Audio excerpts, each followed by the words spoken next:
రెడ్డి సంఘం, కమ్మ సంఘం, కాపు సంఘం, వెలమ సంఘం, గౌడ సంఘం, పద్మశాలి సంఘం, యాదవ సంఘం, ముదిరాట్ సంఘం, గంగపుత్ర సంఘం, నాయ బ్రాహ్మణ సంఘం, రజక సంఘం, కమ్మర సంఘం, కుర్మ సంఘం ఇట్లా కులాని కోటి లేదంటే 4-5 సంఘాలు కూడా ఉంటాయి. ఎవ్వల కోసం వాళ్ళు తిప్పలు పడతా అంటారు. ఇక బీసీలనైతే 130 కులాలుండే, మళ్ళా అండ్ల ఎవ్వలది ఆళ్ళదే. మరి బీసీలంతా ఎన్నడొక్కటైతారో ఎన్నడొక్క మాట మీద కొట్లాడతారో గాని ఇప్పుడైతే గీ వార్త చూడుండ్రి. తెలంగాణలో ఏం నడుస్తున్నదంటే బీసీ రిజర్వేషన్ల కోసం ఓసీల పోరాటము. అవు మరి 3 పార్టీలలో ఇట్లనే ఉన్నది. కాంగ్రెస్ ల రేవంత్ రెడ్డి సారు, బీజేపీల రామచంద్రరావు గారు, బీఆర్ఎస్ ల కవిత మేడము. ముగ్గురుగిన పెద్ద కులాల లీడర్లే. ముగ్గురు కూడా గల్లీకెళ్లి ఢిల్లీ దాకా దీక్షలు ధర్నాలు చేస్తున్నోళ్లే. అగో కవితకని ఎట్లా కలుపుతారు అంటారా? మేడం ఇంకా బీఆర్ఎస్ ఎమ్మెల్సే. జర్రంత నయమేందంటే కాంగ్రెస్ పెద్దగా బీసీ మహేష్ కుమార్ గౌడ్ సాబ్ ఉన్నాడు గాని కడమ 2 పార్టీల అధ్యక్షులు ఓసీ లీడర్లే నాయే.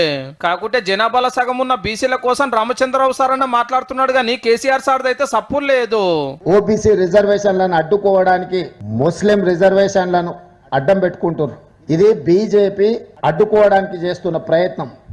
ఇక బీఆర్ఎస్ సికండి పాత్ర పోషిస్తుంది. ఎట్లయినా కాంగ్రెస్ దెబ్బతీయాలి కాబట్టి మేము బీజేపీతో అంటగాగుతాము. కానీ బీసీల లీడర్లను ఫామ్ హౌస్ కు పిలుచుకొని సలహాలు ఇస్తున్నది సారే. ఎట్లా కొట్లాడాలి, ఏం చేయాలని.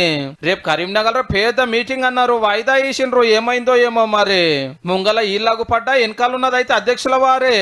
ఒక ఆయన ఎమ్మెల్యే సాబ్ మాట్లాడుతుంటే నేను చూస్తా ఉన్నా, మోడీ గారిని వంగబెట్టి గుద్దుతూనే వస్తాయి రిజర్వేషన్ అని కూడా అంటాడు.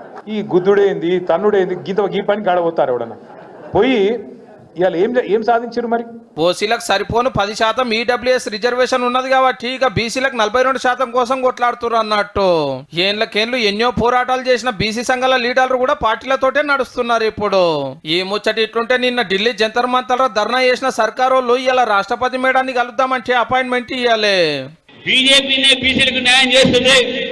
బీజేపీ వస్తే రేపు అధికారంలో ఇక్కడ మేము 42% బీసీలకే మేము రిజర్వేషన్ ఇస్తాము. అందులో ముస్లింలకు రిజర్వేషన్ పైసా ఇయ్యము.